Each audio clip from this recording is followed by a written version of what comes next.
सहस्रशीर्षं देवं विश्वाक्षं विश्वशम्भुवं विश्वं नारायणं देवमक्षरं परमं पदं विश्वतः परमां नित्यं विश्वं नारायणगुं हरिं विश्वमेवेदं पुरुषस्तद्विश्वमुपजीवति पतिं विश्वस्यात्मेश्वरं शाश्वतं शिवमच्युतं नारायणं महाज्ञेयं विश्वात्मानं परायणम्।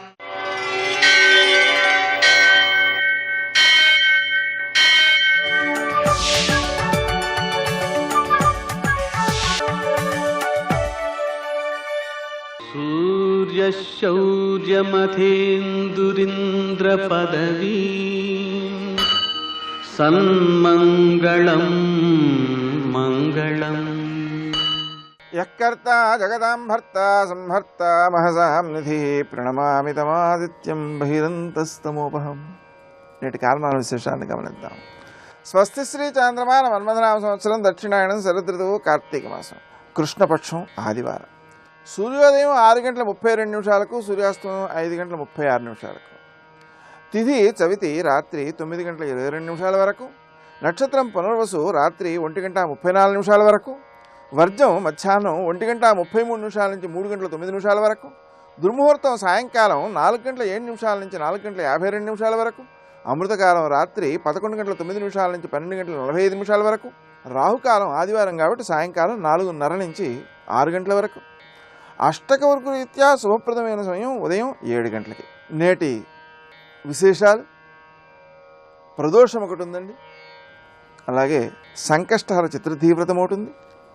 కాబట్టి కార్తీక మాసం కావడం వలన నక్తవ్రతాన్ని ఎలాగా ఆచరిస్తూ ఉంటాం కాబట్టి సాయంకాలం వరకు భోజనం చేయకుండా సూర్యాస్తమయం అయిన తర్వాత నుంచి 1:12 సమయం చక్కగా శంకరునికి ఆరాధన చేసుకుని ప్రదోష సమయాన్ని సద్వినియోగం చేసుకుని, విశేషించి కార్తీక మాసంలో ప్రదోష వ్రతం కదా, ఆ తర్వాత మనం సంకష్టహర చతుర్థి వ్రతాన్ని ఆచరించడం ప్రారంభిస్తే రాత్రి 9 గంటలకు చంద్రోదయం అవుతుంది. కాబట్టి చంద్రోదయం వరకు ఆ వ్రతాన్ని పూర్తి చేసుకుని చంద్రోదయం అయిన తర్వాత చంద్రుణ్ణి పూజించి అటు తర్వాత భోజనం ప్రసాదంగా స్వీకరించినట్లయితే అది ఇటు కార్తీక మాసంలో నక్తవ్రతాన్ని పూర్తి చేసినట్లు అవుతుంది, అలాగే ప్రదోష వ్రతాన్ని పూర్తి చేసినట్లు అవుతుంది, అలాగే సంకష్టహర చతుర్థి వ్రతాన్ని కూడా పూర్తి చేసినట్లు అవుతుంది.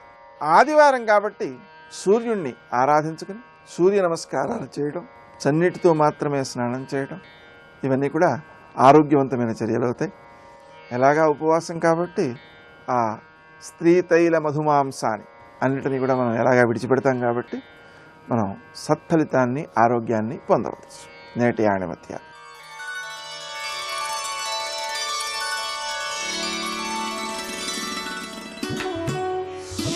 క్రోధమే యముడు, తృప్తే నందనవనం, శాంతియే కామధేనువు, సకల సద్గుణాలను హరించేది క్రోధమే. కాబట్టి క్రోధాన్ని పరిత్యజించాలి.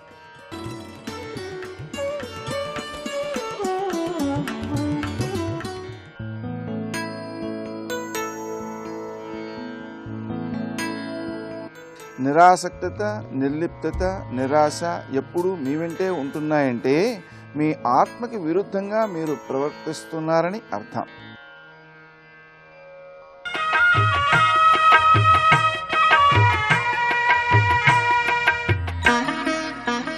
శ్రీ గణేశాయ నమః. శ్రీ సరస్వత్యై నమః. శ్రీపాదవల్లభ నరసింహ సరస్వతి. శ్రీ గురుదత్తాత్రేయాయ నమః. శ్రీ గణపతి సచ్చిదానంద సద్గురు పాదారవిందాభ్యాం నమో నమః. జయ గురుదత్త. ప్రాయశః సాధవో లోకే పరైర్ద్వంద్వేషు యోజితాః నవ్యధంతి నహృష్యంతి యత ఆత్మా అగుణాశ్రయః. ఇది కూడా భాగవతంలోదే. ఈ సూక్తి ఏం చెబుతోందంటే, లౌకికులైనటువంటి జనులు తమను ద్వంద్వాలకు గురి చేసినప్పుడు సాధువులైన మహాత్ములు సామాన్యంగా బాధను కానీ సంతోషాన్ని కానీ పొందరయ్యా. ఎందుకంటే వారి యొక్క ఆత్మస్వరూపం గుణాలకు ఆశ్రయమైనది కాదు, అది గుణాతీతమైనది. గత కొద్ది వారాలుగా కలి పరీక్షిత్ సంవాదము, పరీక్షిత్ ధర్మదేవతా సంవాదం వాటిల్లోంచి శ్లోకాలు తీసుకుని సాధనా మార్గాలు ఎలా ఉంటాయి, పతన మార్గాలు ఎలా ఉంటాయి, 2 విషయాలు కూడా మనం చర్చ చేశాం. ఆ పతన మార్గాల ప్రస్తావన వచ్చినప్పుడు సాధన సాగకపోవడానికి కారణం ఏమిటి అంటే ఇంట్లో వాళ్ళు సహకరించడం లేదండి, చుట్టూతా ఉండే సమాజం సహకరించడం లేదండి, ఇలాంటి కారణాలు కొన్ని చెబుతారు అని ఒక ప్రసక్తి అక్కడ వచ్చింది మనకి. ఇతరుల వల్ల తపోభంగం, ఇతరుల వల్ల సాధనా భంగం, ఇతరుల వల్ల సత్వగుణ భంగం అక్కడ ఆరోపింపబడుతూ ఉన్నాయి. అంటే దోషాన్ని ఇతరుల మీదకి నెట్టివేయడం జరుగుతోంది. ఈ పని చెయ్యొచ్చునా? ఎందుకు చేయకూడదండి? నిజంగా వాళ్ళు నాకు అడ్డం పడుతున్నారు కనుకనే అంటున్నానండి. నేను ఎటుగా ద్వేషంతో అసత్యం చెప్పడం లేదు. నా భార్యకి ఈ సాధన అంటే బతికే ఇష్టమే లేదు, గొలగోలు చేస్తోంది ఇత్యాది మాటలు మనం మాట్లాడుతూ ఉంటాం. ఆ సందర్భంగా నిజమైన సాధకుడు సాధువు కావాలయ్యా. సాధువు అయితే వాడు ఏం చేస్తాడంటే ఇతరులు తనకి కష్టసుఖాలు కలిగించినప్పటికీ కూడా వాడు లోపల వ్యథా చెందడు, సంతోషము చెందడు. ఎలా ఉన్నాడో అలాగే ఉండిపోతాడయ్యా. వాడే నిజమైనటువంటి సాధువు. ఎందుకంటే వాడి ఆత్మ అంటే వాడి మనస్సు అగుణాశ్రయ అంటే సత్వరజస్తమో గుణాలకి అతీతంగా ఉంటుంది తప్పితే సత్వరజస్తమో గుణాలకి లోబడి ఉండదు. అటువంటి స్థాయికి చేరుకుంటాడు సాధువు అనేవాడు. నువ్వు మొదట ఆ సాధుత్వాన్ని సాధించుకోవయ్యా అని చెబుతోంది ఈ సూక్తి మామూలుగా స్థూలార్థంలో. అయితే సాధుత్వాన్ని సాధించుకోమంటున్నారు కదా. సాధువు అంటే ఎవరండి? ఒక ఆయన లోకంలో నిరంతరం గౌరవాన్ని ఆకాంక్షిస్తూ ఉంటాడు, లోపల పైకి మాత్రం నాకేమక్కర్లేదండి అంటూ ఉంటాడు. ఈయన్ని సాధువు అనవచ్చా? ఒక ఆయనకి నిత్యం భోగలాలసత్వం ఉంటుంది, పైకి మాత్రం అది బయట పెట్టుకోడు, ఏమక్కర్లేదండి ఉన్నదాంతో తృప్తిగా ఉంటానండి అంటూ ఉంటాడు. ఆయన సాధువు అనవచ్చా? ఇలా వరుసగా ప్రశ్నలు వేసుకుంటూ వస్తాం. ఇవన్నీ ఎందుకయ్యా? సూటి ప్రశ్నవే. నువ్వు సాధువేనా? నిన్ను సాధువు అనవచ్చునా? అంటే పైకి ఏదో రకం సమాధానం చెప్తే చెప్పచ్చు, కానీ తన హృదయం తనకేం చెబుతోంది అది ముఖ్యం. తన మనస్సు తనకేం చెబుతోందో అర్థమయ్యేందుకోసమే ఈ సూక్తిలో 2 భాగాలను ప్రవేశపెట్టాడు వ్యాస భగవానుడు. అందులో మొదటిది సాధువు అంటే ఏమిటో నిర్వచనం, రెండోది అలాంటి సాధుత్వాన్ని అందుకునేందుకు ఉపాయం. ముందుగా సాధు శబ్దానికి ఈ సూక్తి ఇచ్చేటువంటి నిర్వచనం ఏమిటి అంటే పరైర్ద్వంద్వేషు యోజితా నవ్యధంతి నహృష్యంతి. ఇతరులు సుఖదుఖాలను వీళ్ళ మీద వేసినప్పుడు సుఖదుఖాలను ఎట్లా వేస్తారు? రాళ్ళు రప్పలు వేసినట్టు వేయగలరా?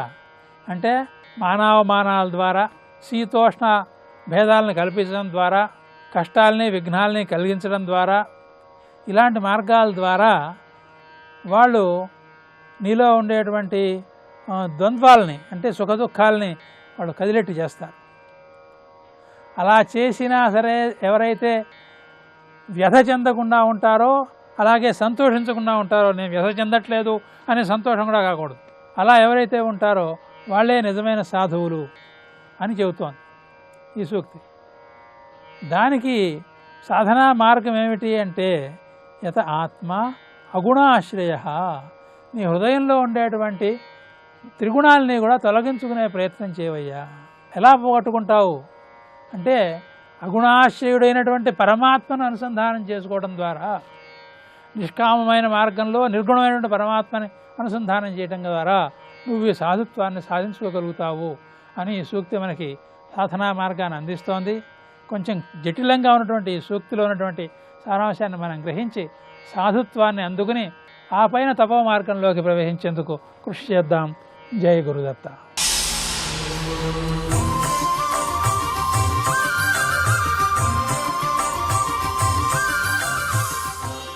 శతక సాహితీ సరస్వతికి నమస్కారం. శక్తి కొలందిని భజన సల్పుట నిత్యమున అదువంతు నన్ముక్తికి దారి చూపి నగుమోమునగాచుట నీదువంతు. నీ భక్తిని వీడకుండా తమ భక్తుల గొల్చుట నాదువంతు. అవ్యక్తుడ నన్నుగాచుకొనువంతది నీదెగదయ్య శంకరా. ఓ పరమేశ్వర, నా శక్తి కొలది నిన్ను ఆరాధిస్తాను. అలా ఆరాధించటమే నా వంతు. నా మనస్సుతో నిరంతరం నీ యొక్క లీలలను స్మరిస్తూ నీ యొక్క గొప్పదనాన్ని అనేకానేక విధములుగా భావన చేస్తూ ఆరాధిస్తా. నా వాక్కులతో నీ గాథలను మహిమలను అందరికీ తెలియజేస్తా. నీ స్తోత్రములను, నీ శ్లోకములను, పద్యములను నేను పఠించి నిన్ను ఆరాధిస్తానయ్యా. వాక్కులతో నా హృదయంలో నిన్ను నిరంతరం నిలుపుకుని ధ్యానం చేస్తా. ఇలా నా శక్తి కొలది జపము, ధ్యానము, అర్చనో ఏదో ఒకటి నిరంతరం నేను నిన్ను ఆరాధిస్తూనే ఉంటాను స్వామి. అది నా బాధ్యత. ఇలా చేసినటువంటి నాకు నన్ ముక్తికి దారి చూపి నగుమోమునగాచుట నీదు వంతు. చిరునవ్వుతో నా భక్తుడు నా కోసం ఇన్ని ప్రార్థనలు చేస్తున్నాడు, ఇన్ని విధాలుగా ఆరాధనలు చేస్తున్నాడు, తన హృదయంలో నన్నే నిలుపుకున్నాడు అనే భావనతో, ప్రేమతో చిరునవ్వు నవ్వుతూ మోక్ష మార్గాన్ని చూపించి ఇలా నడిచి నా దగ్గరకు రా అని నన్ను ఆ దారిలో నడిపించే బాధ్యత నీవంతయ్యా. శక్తి కొలందిని భజన సల్పుట నిత్యము నాదువంతు. నన్ ముక్తికి దారి చూపి నగుమోమునగాచుట నీదు వంతు. నీ భక్తిని వీడకుండా తమ భక్తుల కొల్చుట నాదు వంతు. నిరంతరం నీపైన భక్తితో నీ భక్తులైనటువంటి వారిని సేవించటం అది కూడా నా బాధ్యతగా భావిస్తా. నీ భక్తులందరిలో కూడా నిన్నే చూస్తానయ్యా. అలా నిన్ను నీ భక్తులలో దర్శించేటువంటి శక్తిని, ఆ దృష్టిని నాకు ప్రసాదించు. వారిని నిరంతరం సేవించేటువంటి భాగ్యాన్ని కలిగించు. అది నేను నా కర్తవ్యంగా భావిస్తా, నీ భక్తులను సేవించటం. అలా అది నా వంతుగా నేను భావిస్తాను.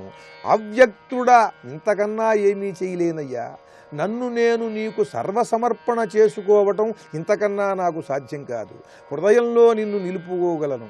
నా మనస్సుతో నీ గాథలను, లీలలను, నీ తత్వాన్ని నిరంతరం నేను స్మరణ చేయగలను.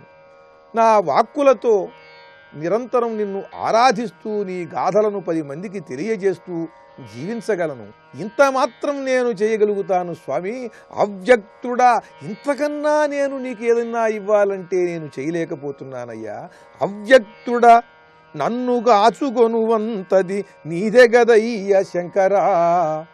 ఇటువంటి స్థితిలో ఉన్న నన్ను నిరంతరం కాపాడేటువంటి బాధ్యత అది నీవంతయ్యా అంటూ చమత్కారముగా ఆ పరమేశ్వరుడు కూడా తన ఆరాధనను నిరంతరం గమనించి తన పూజలను అందుకొని తనను రక్షించాలని, ఆ రక్షించటం ఏమిటంటే సన్మార్గంలో నడిపి తన దగ్గరకు చేర్చుకోవటమేనని సర్వసమర్పణ బుద్ధితో, భక్తి తత్పరతతో ఆ పరమేశ్వరుణ్ణి ప్రస్తుతిస్తూ అద్భుతమైన పద్యరచన చేసి గొప్ప శతకాన్ని మనకు అందించిన పండిత కవులు, భక్తి హృదయులు, పరిశుద్ధ మనస్కులు అయిన చాగంటి సుందర శివరావు గారు రచించిన శంకర శతకంలోని మరి ఒక పద్యం గురించి రేపు ఉదయం తెలుసుకుందాం.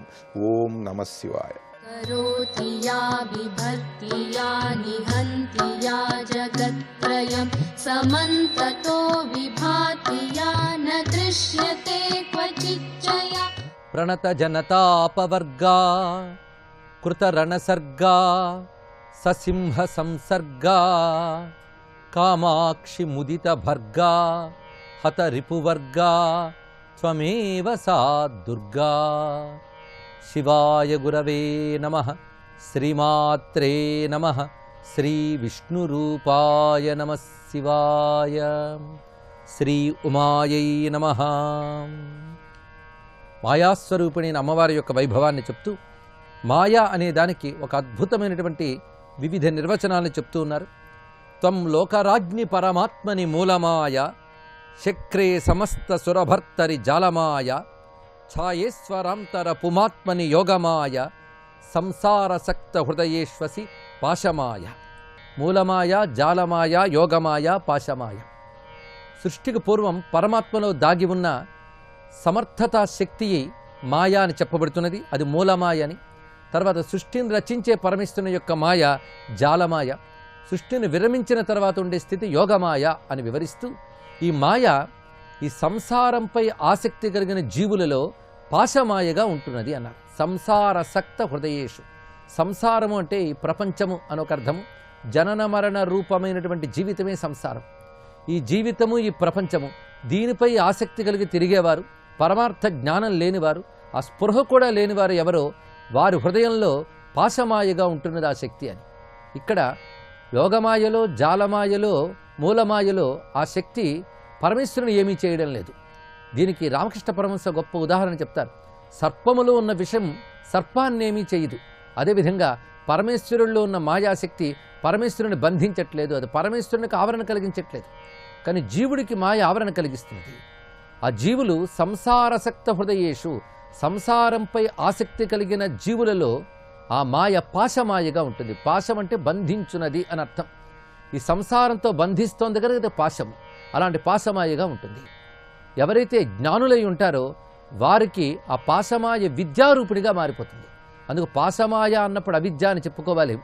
అది ముక్త స్థితిని కలిగించేటప్పుడు విద్య అనిపించుకుంటుంది. ఇదే విద్యాస్వరూపుడు అనే తత్వం. ఈ విధంగా మాయాతత్వాన్ని ఒక అద్భుతమైన విషయంగా చెప్పినటువంటి వారు గణపతి ముని. ఈయన ఒక శాస్త్రవేత్త అన్నాం గనక ఒక శాస్త్రపరమైన దర్శనాన్ని అందిస్తున్నారు.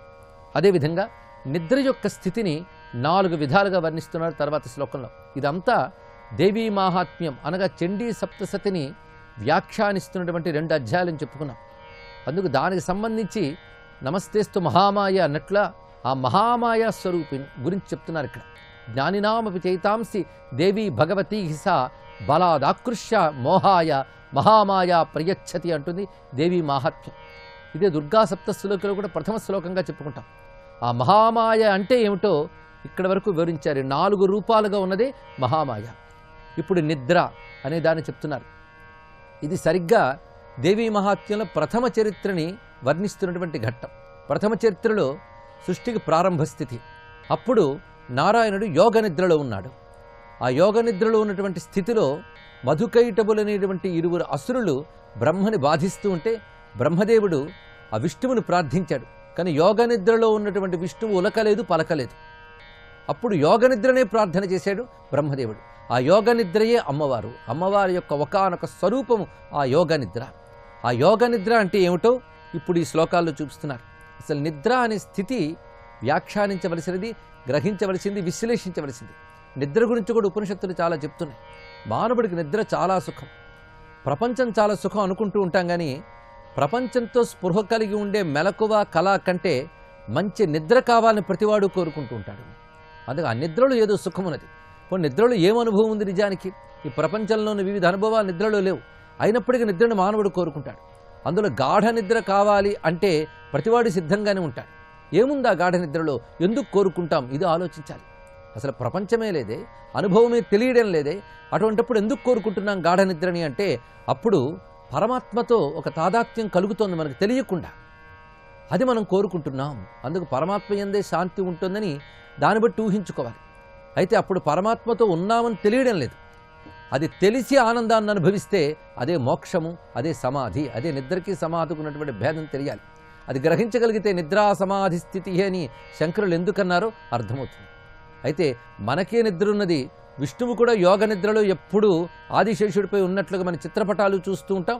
శాంతాకారం, భుజగశయనం లాంటివి చదువుతూ ఉంటాం. అటువంటిప్పుడు మన నిద్ర ఆయన నిద్ర ఒకటేనా? అసలు నిద్ర అంటే ఏమిటి? నిద్ర అనే దానికి నిర్వచనం ఒక్క మాటలో చెప్పాలంటే బహిర్ముఖత్వం లేకపోవడమే నిద్ర. బహిర్ముఖత్వము అంటే బయట ప్రపంచంతో అనుబంధము. అనుబంధం ఉంటే మెలకువ, అనుబంధం లేకపోతే నిద్ర అని. అలాంటి నిద్రా స్థితి యోగికి కూడా ఉంటుంది. అతడు బహిర్ముఖ స్పృహ ఉండదు. ఎప్పుడూ అంతర్ముఖుడై ఆ అంతరాత్మ అయినటువంటి అంతర్యామైన పరమాత్మతో తాదాత్మ్యం చెందుతాడు. ఆ స్థితి దివ్యమైనది.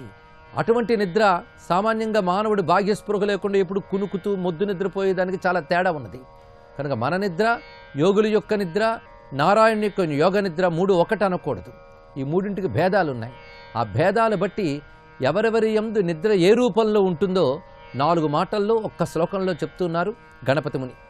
త్వం భూత భర్తరి భవస్యనుభూతి నిద్ర సోమస్య పాతర బిడౌజసి మోద నిద్ర సప్తస్వబింబ పురుషాత్మని యోగ నిద్ర సంసారమగ్న హృదయేశ్వసి మోహ నిద్ర.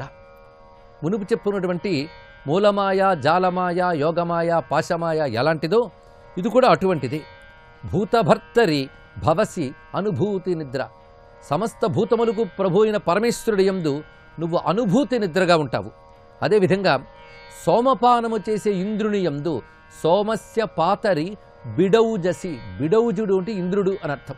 సోమపానము చేసిన ఇంద్రుని యందు మోద నిద్రగా ఉంటావు.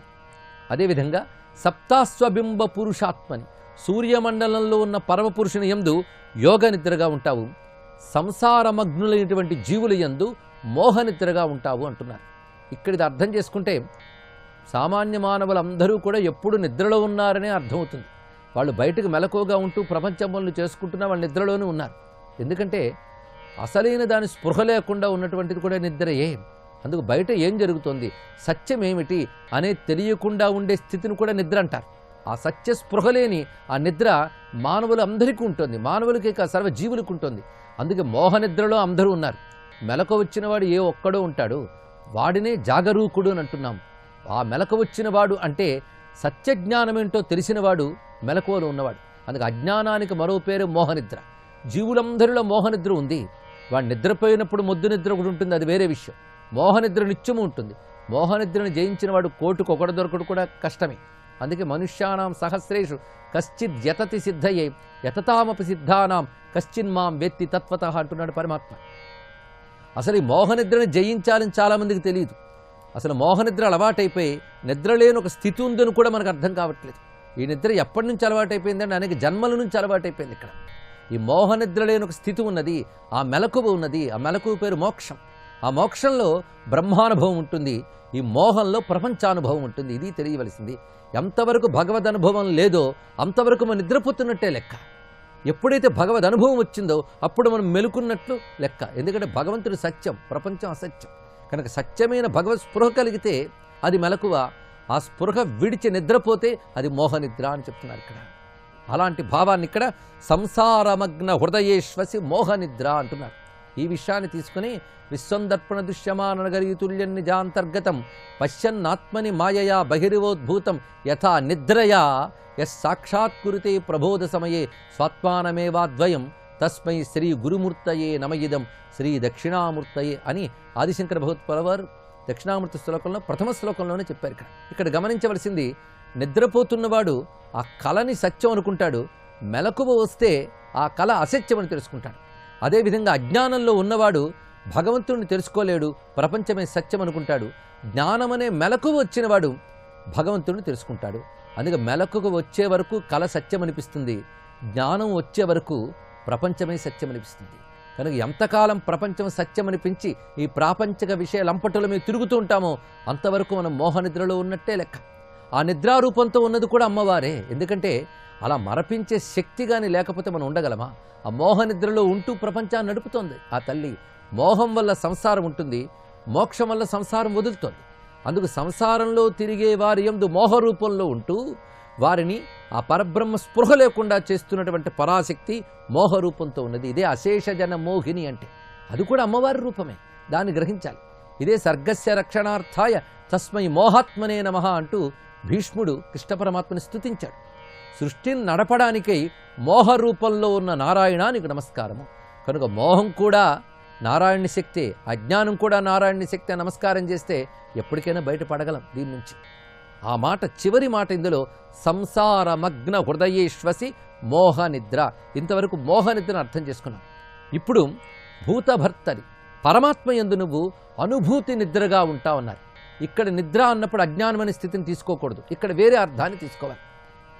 అనుభూతితో కూడిన నిద్రగా ఉంటా ఉంటున్నారు ఇక్కడ. అంటే పరమాత్మ ఎప్పుడు తన స్వాత్మానుభవం నుంచి జారడు. అంటే తన పరమాత్మ స్పృహ పరమాత్మకి ఎప్పుడు ఉంటుంది.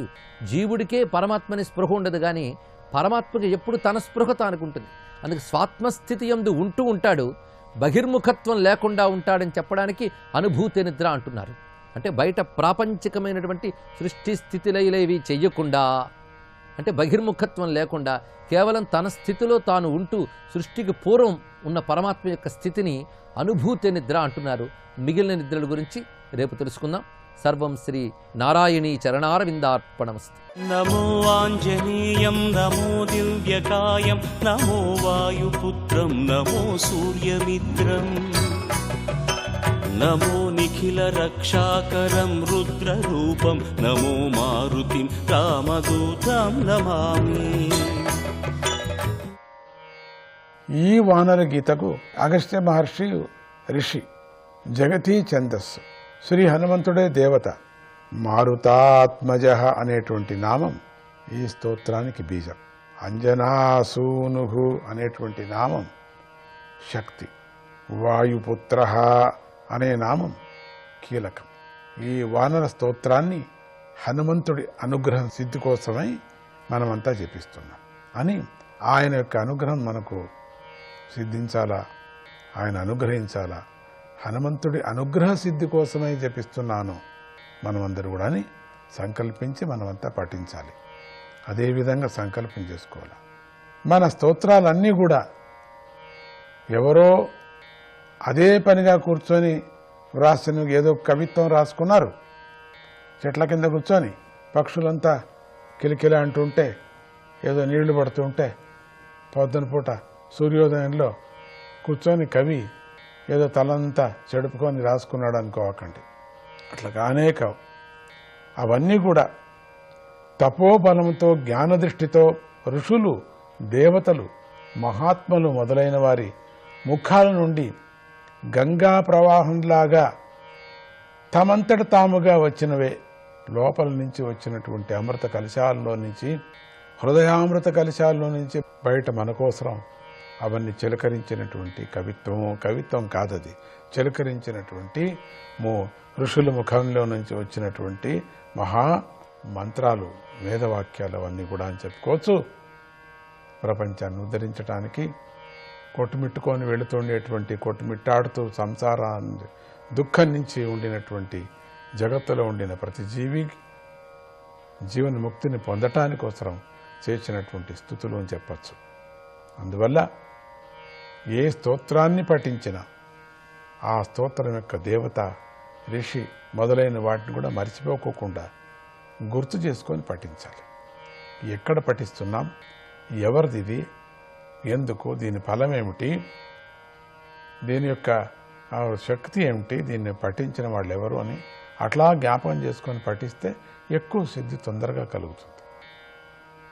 మర్చిపోకుండా గుర్తు చేసుకొని పఠించాలి కూడా, మరుపు రాకూడదు. అది కృతజ్ఞత అనిపించుకుంటుంది కదా.